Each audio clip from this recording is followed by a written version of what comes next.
छत्तीसगढ़ के नया रायपुर में स्थित बालको मेडिकल सेंटर 170 बिस्तरों से सुसज्जित मध्य भारत का सबसे अत्याधुनिक कैंसर हॉस्पिटल है, जो वेदांता मेडिकल रिसर्च फाउंडेशन द्वारा संचालित है।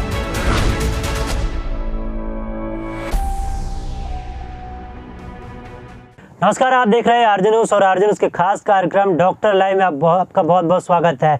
डॉक्टर लाइव पर आज बात करेंगे कैंसर, जो लगातार भयावह स्थिति लेती जा रही है। बावजूद इसके भयावता को देखते हुए लोग जागरूक नहीं होते हैं। लेकिन वर्ल्ड कैंसर डे पर आज जानेंगे कि क्या कुछ लोगों को कैंसर के बारे में जानकारी होनी चाहिए, जिससे उन्हें कैंसर ना हो, या फिर हो तो कैंसर की अगर शुरुआती स्टेज में कैसे पकड़ा जा सकता है। तो इसमें जानने की संभावना और बचने की संभावना बढ़ जाती है। इसी पर आज खास चर्चा करेंगे। हमारे साथ सीधे जुड़ रहे बालको मेडिकल सेंटर से डॉक्टर दिवाकर पांडे जी। पांडे जी, आपका बहुत बहुत स्वागत है। Thank you, pleasure to be here. जी, दिवाकर पांडे जी, हम ये जानना चाहेंगे सबसे पहले तो आज वर्ल्ड कैंसर डे है, तो इस पर किस तरीके से बालको मेडिकल सेंटर द्वारा जो जागरूकता है वो चलाई जा रही है, लोगों को किस तरह से सुविधा प्रोवाइड की जा रही है? बालको मेडिकल सेंटर ने एक आज वर्ल्ड कैंसर डे के उपलक्ष्य पे एक योगाथन का ऑर्गेनाइजेशन किया है, जिसपे हमारा फोकस मेन ये रहेगा कि कैंसर प्रिवेंशन करने के लिए क्या कर सकते हैं। तो आज की लाइफस्टाइल में एक योगा भी एक बहुत इंपॉर्टेंट पार्ट प्ले करता है। उसके लिए हम लोगों ने सुबह आज एक योगाथन ऑर्गेनाइज किया, और साथ में इस पूरे हफ्ते हमारे यहाँ प्रिवेंटिव कैंप्स लग रहे हैं, जिसमें फ्री कैंसर स्क्रीनिंग होगा। तो हमारे कंट्री में मेजॉरिटी ऑफ कैंसर जो होते हैं, जो बहुत कॉमन कैंसर होते हैं, वो ब्रेस्ट कैंसर है, आपका सर्विक्स का कैंसर है जिसको बच्चेदानी का कैंसर बोलते हैं, माउथ का कैंसर है, ओरल कैंसर बोलते हैं, और पेट का आपका बड़ी आंत और गुदा द्वार का कैंसर। ये 4 कैंसर्स बहुत कॉमन कैंसर हमारी कंट्री में है। और फॉर्चुनेटली ये सभी कैंसर्स काफ़ी हद तक प्रिवेंटेबल होते हैं। प्रिवेंटेबल होने का मतलब ये है कि इनका एक प्रिकर्सर लीजन होता है, जो कि पहले कैंसर नहीं होता है, उसके बाद धीरे से कैंसर में तब्दील होता है। एक तो ये है। दूसरी बात ये है कि ये सभी कैंसर्स लाइफस्टाइल प्रॉब्लम्स के कारण होते हैं। लाइफस्टाइल प्रॉब्लम का मतलब है या तो पुअर ओरल हाइजीन हो, या फिर टोबैको या फिर स्मोकिंग करना हो, या तो पुअर जेनिटल हाइजीन हो। अब जो बच्चेदानी का कैंसर होता है मोस्टली वो जेनिटल हाइजीन पुअर होने के कारण से होता है। और कोलोरेक्टल कैंसर जो दूसरा ज़्यादा कॉमन कैंसर है, उस पर मोस्ट ऑफ द टाइम्स हमारे स्क्रीनिंग करने से नॉन कैंसरस पॉलिप्स मिल सकते हैं, जिसको आप अर्ली पकड़ सकते हैं और उसको ट्रीट कर सकते हैं। तो ये 4 कैंसर पे हम लोग फोकस कर रहे हैं। इस पूरे हफ्ते हम लोग जो प्रिवेंटिव कैंप्स कर रहे हैं, उस पर ये सभी कैंसर पे फोकस करके जो स्क्रीनिंग टेस्ट है वो करने का कोशिश कर रहे हैं, और वी आर होपिंग दैट कि ये साल भर हम लोग कंटिन्यू कर सकें। जी, डॉक्टर जी, हम ये जानना चाहेंगे, पहला हमारा ये सवाल है कि कैंसर के मरीजों की संख्या वो दिन ब दिन बढ़ती हुई नजर आ रही है। ऐसा लग रहा है कि कैंसर के जो मरीज है उनकी संख्या बढ़ती जा रही है, या फिर बीमारी है वह लोगों तक, डॉक्टर तक पहुंच रही है। वास्तव में कैंसर है क्या, या मुझे लगता है कि थोड़ा सा समझाना चाहिए लोगों को, क्योंकि आज वर्ल्ड कैंसर डे है। हम लोग ह्यूमन बॉडी जब बनता है तो एक सेल से बनता है। एक सेल मल्टीप्लाई होके बाद में ह्यूमन बॉडी बनता है।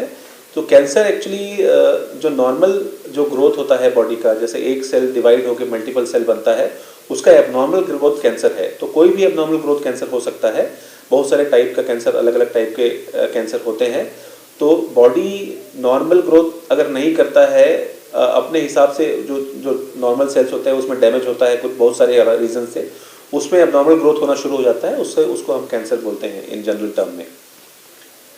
अभी आपका दूसरा सवाल ये था कि कैंसर अभी कॉमन ज़्यादा हो गया है, इसका कारण क्या है? तो 2 कारण हो सकते हैं हर कैंसर के। आप अगर देखने जाएंगे तो जो मेजॉरिटी ऑफ 4 कैंसर जो मैंने बताए, जो सबसे ज़्यादा कॉमन है, सबका एक मेजर कॉजेटिव एजेंट हमारे पास है। सो वो जैसे आपका ओरल कैंसर का मैंने बताया था कि तंबाकू खाने से या फिर स्मोकिंग करने से। लंग कैंसर भी उसी कैंसर की कैटेगरी में आता है, जो कि मेनली प्रिवेंटेबल है। आप तंबाकू अगर लेंगे या तो स्मोकिंग करेंगे तो काफ़ी हद तक कैंसर को आप अपने तरफ इनवाइट करेंगे। सर्वाइकल कैंसर के लिए भी यही है कि अगर जेनिटल हाइजीन पुअर रहेगा, मतलब बच्चेदानी के रास्ते अगर गंदगी रहेगी, उसमें वो बहुत कॉमन होता है। मल्टीपल सेक्सुअल पार्टनर ऐसा करने से भी वो कॉमन रहता है। तो ये मेजॉरिटी ऑफ कैंसर्स का प्रिकर्सर लीजन है, या फिर हम लोग बोल सकते हैं कि हाँ इस कारण से कैंसर होता है। कुछ कैंसर्स में ये कहना डिफ़िकल्ट है, वो हो सकता है आज की करंट लाइफस्टाइल जहाँ पे हम लोग धीरे से पाश्चात्य पद्धति अपना रहे हैं, एक्सरसाइज नहीं कर रहे हैं, मोटापा ज़्यादा है, या फिर पेस्टिसाइड्स और फिर पॉल्यूशन ज़्यादा है, ये सब भी एक एट्रिब्यूटेबल रिस्क है कैंसर के लिए। साथ में इम्पॉर्टेंट ये भी है कि ये सब होने के बावजूद भी काफ़ी बार हम लोग को पता ही नहीं चल पाता है कि कैंसर क्यों हुआ। सो उसमें एक इम्पॉर्टेंट रोल आता है कि किसी को फैमिली में कैंसर तो नहीं है, फैमिली में किसी को कैंसर की हिस्ट्री तो नहीं है, आपकी इमीडिएट फैमिली में आपकी मदर को या फिर फादर को या फिर उनके भाई बहनों को कैंसर तो नहीं है। कुछ कैंसर जेनेटिक होता है जो कि जेनेटिकली रन करता है, फैमिली में बार बार आता है, तो वो एक वैरायटी ऑफ कैंसर वो है, अपन उसको भी अवॉइड कर सकते हैं अगर टाइम से टेस्ट कर सकते हैं।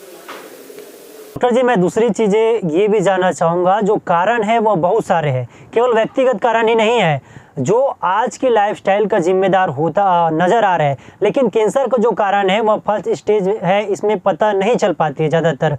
थर्ड स्टेज में बहुत ही खतरनाक होता है। क्या कुछ शरीर में ऐसे सिम्टम्स आते हैं जिसको लेकर हमें अलर्ट रहना चाहिए, अलग होने ये चाहिए, क्योंकि गंभीर बीमारी शरीर में है तो कहीं ना कहीं कोई ना कोई इशारा जरूर करता है। क्या कुछ उसका इशारा को हम समझ सकते हैं, कैसे समझ सकते हैं, उसके बारे में भी आप जागरूकता दिलाएंगे?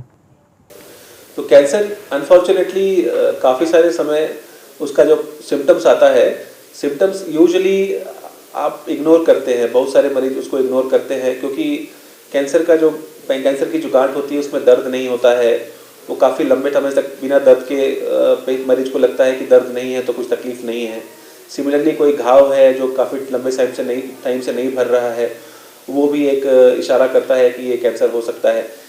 और कुछ कैंसर्स ऐसे हैं जहाँ पे आपको सिम्टम्स के नाम पे जनरल जो हम लोग जो कॉमन मरीज हम देखने को हम लोग को मिलता है, जैसे आपको हल्का सा गैस बन रहा है या फिर पेट दर्द है, उसके लिए दवाइयाँ लेते हैं, तो वो सब सिम्टम्स मास्क हो जाते हैं। इस कारण से कैंसर उन सब के कैंसर्स में यूजुअली वो लेट स्टेज में मिलता है। तो सिम्टम्स वाइज अगर देखेंगे तो अलर्ट साइंस यही है कि अगर आपके बॉडी में कहीं पे भी कोई गांठ है जो कि काफ़ी दिन से है, ठीक नहीं हो रहा है, जिसमें दर्द नहीं है, तो ज़रूर डॉक्टर को दिखाइए। कोई घाव है जो लंबे समय से भर नहीं रहा है, आप इलाज करा रहे हैं, तब भी कैंसर को दिखाइए। अचानक से आपका वजन गिर रहा है या फिर भूख लगना कम हो रहा है, तब भी एक अलार्मिंग साइन है, उसके लिए भी डॉक्टर को दिखाइए। एक बार रिवॉल्यूशन कराने में कोई नुकसान नहीं है। साथ में अगर आप टोबैको या फिर स्मोकिंग करते हैं तो मुंह में छाले हैं, मुंह खुलता नहीं है, उस कंडीशन में भी आपको जागरूक रहना है कि इसमें समस्या हो सकती है। पहले तो टोबैको बंद करना है और दूसरे में एक बार प्रिवेंटिव चेकअप के लिए डॉक्टर को दिखाना है। साथ में अगर पेट के कैंसर के बारे में बात करेंगे तो पेट के कैंसर में यूजुअली सिम्टम्स जो आता है वो आपका, या तो आपको जैसे मैंने बताया कि वेट लॉस हो सकता है, भूख लगने में थोड़ा समस्या हो सकता है, या तो फिर अगर काली लैट्रिन आ सकती है, या तो फिर आपके मोशन में चेंजेस आ सकता है, आपको कॉन्स्टिपेशन हो सकता है, अल्टरनेटिव में डायरिया हो सकता है। ये सब चीज़ें हैं जो इशारा करती है कि कुछ समस्या शरीर में है, उसको सही जगह दिखाना जरूरी है, सही डॉक्टर से एक बार सलाह लेना जरूरी है, ताकि हम उसको जल्दी से पकड़ सकें और उसका सही इलाज कर सकें। जी डॉक्टर जी, हम ये भी जानना सवाल उठते हैं हमारे मन में कि ये जो कैंसर है वो नाम सुनते ही लोगों में भय हो जाता है कि शायद हमारी ज़िंदगी नहीं बचेगी। कैंसर के बचाव में किस हद तक संभव है? अगर हम ट्रीटमेंट वाली पार्ट पर थोड़ा चर्चा करें तो। ट्रीटमेंट वाले पार्ट पे आज की तारीख में अगर आप अर्ली कैंसर के साथ अगर आते हैं, मतलब अर्ली कैंसर का मतलब ये है कि जो बीमारी और कहीं नहीं फैली है, उस पर इलाज संभव है, इलाज पूरी तरीके से संभव है with a good quality of life. Usually हम लोग को मरीजों को ये लगता है कि कैंसर होने के बाद इलाज मुमकिन ही नहीं है। बहुत सारे मरीज ऐसे देखने को मिलते हैं जो कि काफ़ी दूर से आते हैं और कोई उनको जबरन फोर्स करके लेके आते हैं कि इनको कैंसर हुआ है, ये दिखाना नहीं चाहते थे, इनको लग रहा था कि आगे इलाज नहीं है। ये बहुत बड़ी भ्रांति है, इसका इलाज संभव है। इवन कुछ कैंसर्स में चौथे स्टेज में, आखिरी स्टेज में भी इलाज संभव है। सो अर्ली स्टेज में हर कैंसर में नियर अबाउट इलाज संभव है। इलाज के लिए हम 3 मोडालिटी का यूज़ करते हैं, सर्जरी, कीमोथेरेपी और रेडियोथेरेपी। इनके कॉम्बिनेशन से हम काफ़ी हद तक लोकली एडवांस्ड कैंसर को भी ट्रीट कर सकते हैं। बट अनफॉर्चुनेटली आपकी बात बिल्कुल सही है कि ये काफ़ी एडवांस स्टेज में अगर मरीज आते हैं तो उस कंडीशन में ट्रीटमेंट का ऑप्शन ज़्यादा नहीं रहता है, और जो ट्रीटमेंट हम लोग ऑफर करते हैं वो एक तरीके से उसको कंट्रोल करने के लिए करते हैं, जिसको हम पैलेटिव इंटेंसिव ट्रीटमेंट करना बोलते हैं। उस कंडीशन में कैंसर को ट्रीट करना बहुत डिफिकल्ट होता है। जी, आपने एक महत्वपूर्ण सवाल खड़ा किया है कि जो ट्रीटमेंट के जो तरीके हैं वो 3 तरीका है। पहला है सर्जरी, दूसरा है कीमो या तीसरा है रेडिएशन। ये तीनों को ले ले, क्या कुछ ऐसी चीज़ है जो जांच में पता चल जाए कि कितना स्टेज है या फिर हमारे शरीर में कैंसर है या नहीं? क्या कुछ ऐसी सुविधा है कि हम इसको पहले से पता लगा ले? क्या कुछ विकल्प मिलता है इस पे? तो वही मैंने आपको पहले बताया था कि जो 4-5 कॉमन कैंसर्स हमारी कंट्री में होते हैं, उन सबका एक प्रिकर्सर लीजन होता है, उन सबका एक पॉजिटिव एजेंट होता है। बोलने का मतलब ये है कि ये सभी कैंसर्स किस कारण से होता है हमको पता है, और या तो इसका एक प्रिकर्सर लीजन बॉडी में हमेशा होता है। जैसे आप कोलोन कैंसर का एग्जांपल लेंगे तो कोलोन कैंसर बनने के पहले एक नॉन कैंसरस कंडीशन होता है जिसको कोलोनिक पॉलिप बोलते हैं। वो पॉलिप सभी लोगों में, मोस्ट ऑफ द पेशेंट्स में मिलता है। सो वैसे ही आप अगर ओरल कैंसर की बात करेंगे तो लंबे टाइम तक टोबैको च्यू करने वाला आदमी, उसके मुंह माउथ में चेंजेस होते हैं, जिसको सबम्यूकोसल फाइब्रोसिस बोलते हैं या तो ल्यूकोप्लेकिया बोलते हैं। ये सब चेंजेस मिलते हैं, उसके बाद फिर कैंसर अल्टीमेटली उनमें होता है। तो अगर ये अपन पहले से देख लें, पहले से पिकअप कर लें तो काफ़ी हद तक उससे बचा जा सकता है। जांच अगर अभी देखेंगे तो स्क्रीनिंग एक मोडालिटी है जिसके थ्रू हम कुछ कैंसर्स को आने से रोक सकते हैं या फिर उसको जल्दी पकड़ सकते हैं। तो स्पेशली स्क्रीनिंग के लिए हमारे पास अभी जो ऑप्शन है वो ब्रेस्ट कैंसर के लिए काफ़ी हद तक स्क्रीनिंग पॉसिबल है। हम लोग मैमोग्राफी कर सकते हैं, ब्रेस्ट का एक एक्सरे होता है, इसके थ्रू हम लोग देख सकते हैं कि ब्रेस्ट में कोई गांठ है क्या। सिमिलरली सर्वाइकल कैंसर के लिए हम पैप स्मीयर का टेस्ट कर सकते हैं, वो भी एक स्क्रीनिंग मोडालिटी है जिसपे हम कैंसर के पहले के स्टेज में उनको रक्त पकड़ सकते हैं और उसका ट्रीटमेंट उस टाइम इंश्योर कर सकते हैं। बट मेजॉरिटी ऑफ कैंसर में हमारे पास ऐसा कोई टेस्ट अभी भी अवेलेबल नहीं है जिसमें हम लोग ये पता लगा सके कि कैंसर इनको होने वाला है या फिर ये कैंसर के पहले की कंडीशन है। जी, कई बार ये होता है कि सर्जरी हो गई है, उसके बाद बीमारी है, फिर वो रिपीट हो रही हो। बालको मेडिकल सेंटर में जब हम बात करते हैं तो हम उसमें यह देखा है कि उसमें यह फैसिलिटी भी है कि सर्जरी के दौरान उसको देख लिया जाए कि जो बीमारी है वह कितनी दूर तक फैली हुई है, ताकि दोबारा उससे सर्जरी के प्रोसेस में ना जाए। वह फैसिलिटी किसी हॉस्पिटल के लिए कितना लिहाज से कितना ज़रूरी होता है? हम लोग फॉर्चुनेट है कि हमारे पास ये फैसिलिटी अवेलेबल है। इसको फ्रोजन सेक्शन बोलते हैं। फ्रोजन सेक्शन बेसिकली आप ट्यूमर जब निकालते हैं उस समय ही उसको पैथोलॉजी में भेज के देख सकते हैं कि पूरा ट्यूमर बाहर आया है विथ ए गुड मार्जिन। आप कैंसर का ट्यूमर का जब भी ऑपरेशन करते हैं तो आपको मार्जिन अच्छे से निकालना पड़ेगा। नॉर्मल जो सेल होता है उसको भी नॉर्मल टिश्यू भी निकालना पड़ता है, तो वो आप तुरंत देख सकते हैं और उसके बाद आप डबली इंश्योर हो जाते हैं कि हाँ, आपने जो सर्जरी किया है वो प्रॉपर है। वो फैसिलिटी फॉर्चुनेटली छत्तीसगढ़ में सिर्फ बालको मेडिकल सेंटर में अवेलेबल है।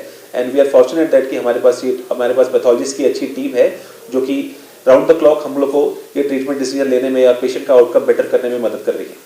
क्योंकि डॉक्टर जी, खासकर देखा जाता है छत्तीसगढ़ की बात करें तो ट्रीटमेंट को लेकर परिजन बहुत घबरा जाते हैं कि ऐसा लगता है कि उन्हें छत्तीसगढ़ में पता नहीं वैसा इलाज मिल पाएगा कि नहीं मिल पाएगा। या फिर मेट्रो सिटी की बात करें, जैसे इंदौर हो गया, मुंबई हो गया, हैदराबाद, इस और लोग रुक करते हैं। क्या आपको लगता है कि बालको मेडिकल सेंटर में वह जो फैसिलिटी है वह कंप्लीट ट्रीटमेंट को लेकर उपचार करते हैं, तमाम जो सुविधाएँ, आधुनिक सुविधाएँ वह मौजूद है? देखिए, मैं ये आंसर बहुत ही पर्सनल है मेरे लिए। मैं टाटा मेमोरियल हॉस्पिटल मुंबई में ट्रेन हुआ हूँ। मैं छत्तीसगढ़ का ही निवासी हूँ और मैंने सोचा कि नहीं, वापस आना है और अभी मैंने रिसेंटली यहाँ ज्वाइन किया है। सबसे बड़ी बात ये है, आज जो भ्रांति है कि मेट्रो सिटीज़ में इलाज बेहतर है, ये कुछ हद तक तो नहीं भुलाया जा सकता कि इलाज कुछ कंडीशन में बेहतर है, लेकिन मोस्ट ऑफ द टाइम्स जो नॉर्मल कैंसर जो हमारे यहाँ छत्तीसगढ़ में पाया जाता है उस सबका इलाज हमारे यहाँ एक छत के अंदर अवेलेबल है। वही वर्ल्ड क्लास फैसिलिटी जो आपको मुंबई में या दिल्ली में या फिर हैदराबाद में मिलेगी, वही वर्ल्ड क्लास डॉक्टर्स की टीम जो वहाँ पे मिलेगी, वो सब यहाँ पे अवेलेबल है। हमारे सभी डॉक्टर्स अच्छी जगह से ट्रेनिंग लेके आए हुए हैं और ये सभी फैसिलिटी एक साथ हमारे यहाँ अवेलेबल है at affordable price compare to a metro city.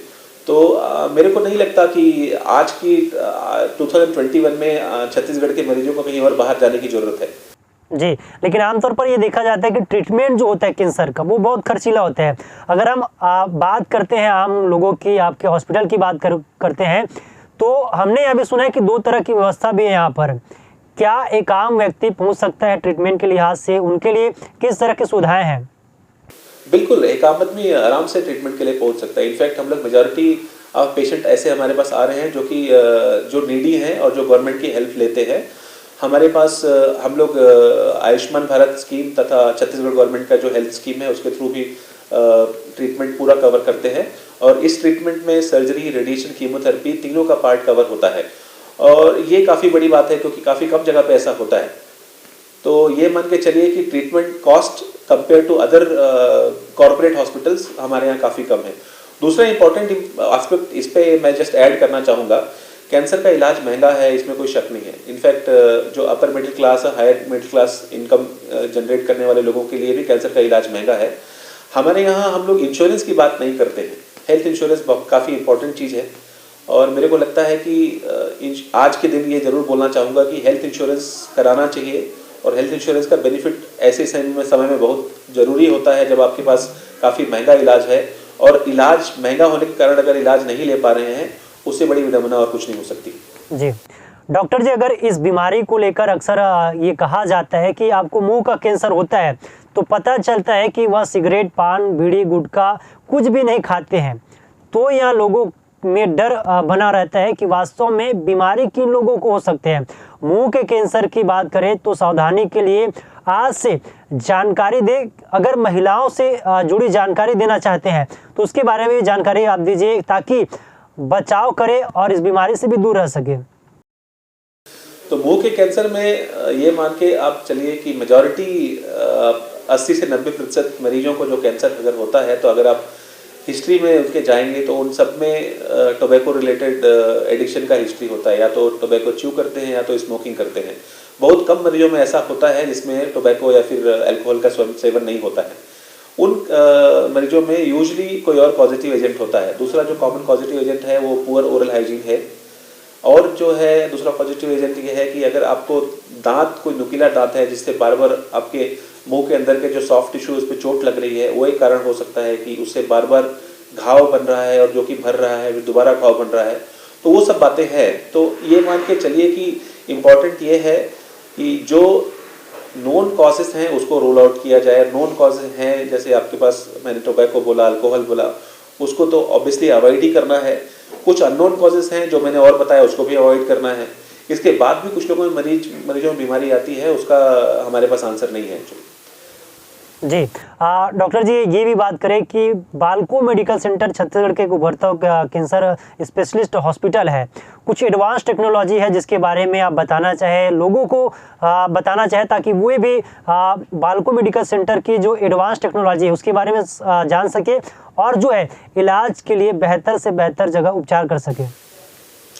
BALCO medical centre Chhattisgarh का एकमात्र कॉम्प्रिहेंसिव कैंसर सेंटर है जो कि एक सोसाइटी, कैंसर फ्री सोसाइटी के लिए एम करता है। अगर मैं स्टार्ट करूं, हमारे पास जो कॉम्प्रिहेंसिव डिपार्टमेंट है उसमें 3 मेजर डिपार्टमेंट एलाइड और साथ में एलाइड डिपार्टमेंट है। सर्जरी है, रेडियोथेरेपी है और कीमोथेरेपी। उसके साथ साथ बाकी एलाइड डिपार्टमेंट है जिसमें पैथोलॉजी है, लैब सर्विसेज है और पेन एंड पैलिएटिव सर्विसेज है। तो सर्जरी की बात करेंगे तो हम छत्तीसगढ़ में one of the best centres हैं head and neck cancer treat करने के लिए, और हमारे पास mostly advanced oral cancer, head neck cancers आते हैं जिनमें ऑपरेशन के बाद आपको चमड़ी लगानी पड़ती है। उसको फ्री फ्लैप टेक्निक से हम लोग ऑपरेशन करते हैं। तो जो बड़ा डिफेक्ट अगर माउथ में है जो ऑपरेशन के बाद निकाला गया है, उसको रिपेयर करने के लिए प्लास्टिक सर्जरी से हम ऑपरेशन करते हैं। हमारे यहाँ प्लास्टिक सर्जरी की बहुत अच्छी टीम अवेलेबल है जो ये काम करती है, और हम we are proud of that. दूसरा इंपॉर्टेंट सर्जरी में यह है कि हम लोग ब्रेस्ट कैंसर के लिए, एक तो फ्रोजन सेक्शन आपको मैंने बताया पहले जो था, साथ में ब्रेस्ट कैंसर अगर किसी को होता है तो हम कोशिश ये करते हैं कि अगर बीमारी छोटी हो तो हम ब्रेस्ट पूरा ना निकाल के सिर्फ गांठ, कैंसर की गांठ निकालें, उसको ब्रेस्ट कंजर्वेशन सर्जरी बोलते हैं। हमारे यहाँ वो करने के लिए फ्रोजन सेक्शन है जिसका हेल्प लेते हैं। सिमिलरली ब्रेस्ट का जो कैंसर होता है वो बगल की गांठ में, बगल की फैट में फैलता है, जिसको एक्सिलरी नोड में फैलना बोलते हैं। अगर किसी ब्रेस्ट कैंसर के मरीज में अगर एक्सिलरी नोड नहीं है तो वो ऑपरेशन से हम लोग उनको प्रिवेंट कर सकते हैं, उसके कॉम्प्लिकेशन या मॉर्बिडिटी से हमको प्रिवेंट कर सकते हैं। उसके लिए हमारे पास एक गामा कैमरा बेस्ड टेक्निक है जिसको सेंटिनल लिम्फ नोड बायोप्सी बोलते हैं। वो बायोप्सी करके हम लोग उसको फ्रोजन सेक्शन के लिए भेजते हैं। उसमें अगर बीमारी नहीं आती है तो वो ऑपरेशन से मरीज बच जाता है और उसका फंक्शनल क्वालिटी ऑफ लाइफ अच्छा रहता है। सिमिलरली लैप्रोस्कोपिक सर्जरी हम लोग काफ़ी स्ट्रांगली प्रोपोगेट कर रहे हैं। जिस कैंसर में अगर दूरबीन के से ऑपरेशन हो सकता है, उस पर कर रहे हैं। तीसरी सबसे बड़ी बात यह है कि जो चौथे स्टेज के कैंसर हैं, कुछ ऐसे सेलेक्टेड कैंसर्स हैं जहाँ पे बीमारी काफ़ी फैली होती है, उसमें हम लोग एक्सटेंसिव सर्जरी करके एक पेट में गर्म कीमोथेरेपी देते हैं, उसको साइटोरेक्टिव सर्जरी एंड हाईपेक बोलते हैं। वो फैसिलिटी छत्तीसगढ़ में सिर्फ हमारे यहाँ अवेलेबल है, इनफैक्ट सेंट्रल इंडिया में हमारे यहाँ अवेलेबल है। वो काफ़ी हद तक इस डिपार्टमेंट को कंप्लीट बनाता है। तो ये 3-4 चीज़ें सर्जरी में है। रेडियोथेरेपी के लिए जो मशीन हमारे पास है, सभी लेटेस्ट मशीन्स हैं। हम लोग साथ में जो EBRT देने के साथ IGRT तथा IMRT भी दे रहे हैं। कीमोथेरेपी के लिए हमारे पास लेटेस्ट इंस्ट्रूमेंट्स अवेलेबल हैं, लेटेस्ट ड्रग्स अवेलेबल हैं और हम लोग रेगुलरली टारगेटेड थेरेपी दे रहे हैं। सिमिलरली अलाइड सर्विसेज की बात करें तो हमारा पैथोलॉजी लैब जो है, the doctors the team are one of the best in India, they are trained in very good centres. हमारे पास IHCs की फैसिलिटीज अवेलेबल है, जो ट्यूमर की जांच हम लोग भेजते हैं। कभी कभी एक हिस्टोपैथोलॉजी रिपोर्ट में बात क्लियर नहीं होती, उसके लिए इम्यूनोहिस्टोकेमिस्ट्री कराया जाता है, वो हमारे यहाँ इन हाउस अवेलेबल है, जो कि यूजुअली बहुत सारे सेंटर में बाहर भेजा जाता है। तो ये सब चीज़ें हैं जो हमारे को एक्स्ट्राऑर्डिनरी बनाती हैं। जी डॉक्टर साहब, ये भी बात करेंगे क्योंकि आपने 2 योजनाओं की बात की। जो महत्वपूर्ण योजना है आयुष्मान योजना और मुख्यमंत्री स्वास्थ्य योजना, जो गरीबों के लिए बेहद आवश्यक है, अति आवश्यक है, उसका जो लाभ है आपके हॉस्पिटल में लोग कैसे उठा सकते हैं, क्योंकि ज़्यादातर मरीज इन्हीं के सहारे किसी भी हॉस्पिटल में भर्ती होते हैं। तो देखिए, हमारे अस्पताल में आयुष्मान या फिर खूबचंद बघेल योजना के मरीज और जो कैश के मरीज हैं उनमें कोई डिफरेंस नहीं होता है, ना ट्रीटमेंट में कोई डिफरेंस नहीं है, ना ही डॉक्टर्स के विजिटिंग में कोई डिफरेंस है। हम सभी मरीजों को एक जैसा ही ट्रीट करते हैं। इनफैक्ट हम लोगों को खुद कभी पता नहीं होता कि कौन सा मरीज आयुष्मान स्कीम में एडमिटेड है, कौन नहीं एडमिटेड है। इसमें कोई प्रॉब्लम नहीं है। वो OPD में आते हैं, अपना इन्वेस्टिगेशन कराते हैं, इवोल्यूशन कराते हैं और फिर जैसा अप्रोप्रिएट इन्वेस्टिगेशन उनको, ट्रीटमेंट उनको ऑफर किया जाता है, उस टाइम वो बता के इस फैसिलिटी का लाभ ले सकते हैं। हमारे यहाँ एक सेपरेट आयुष्मान काउंटर है जहाँ पे उनकी क्वेरीज सॉल्व करने के लिए अराउंड द क्लॉक लोग अवेलेबल होते हैं। वो वहाँ जाके उनसे पूछ सकते हैं, अपना डॉक्यूमेंट सबमिट कर सकते हैं और उसके बाद बाकी के प्रोसेस बहुत फ्लॉलेस तरीके से हो जाता है। जी सबसे बड़ी बात करूँ तो एप्लास्टिक जो एनीमिया बीमारी कैंसर के अंतर्गत आता है, इसका सरकारी योजना के तहत बालको हॉस्पिटल में इलाज होता है क्या? हाँ बिल्कुल, इसका इलाज भी बालको अस्पताल में होता है जी, और खूबचंद बघेल योजना के तहत वो कवर होता है जी। ये एक हमारे दर्शक उनका सवाल आया था, इसलिए हमने आपसे सवाल किया। जाने का वक्त हो चुका है डॉक्टर साहब। दीवान जी, तो जाते जाते हम ये आज वर्ल्ड कैंसर डे पर ये कार्यक्रम था खास आपके साथ, जिस पर हमने आज चर्चा की, जिस पर आप लोगों को कुछ अपील करना चाहते हैं, लोगों को सुझाव देना चाहते हैं, लोगों को जागरूक करना चाहते हैं या अपनी बात रख सकते हैं ताकि लोग अपनी बातों से सावधानी बरते, सजग रहे और सुरक्षित रहे। मैं वही कहना चाहूँगा, मेरे पास 3 फॉर्मूले हैं।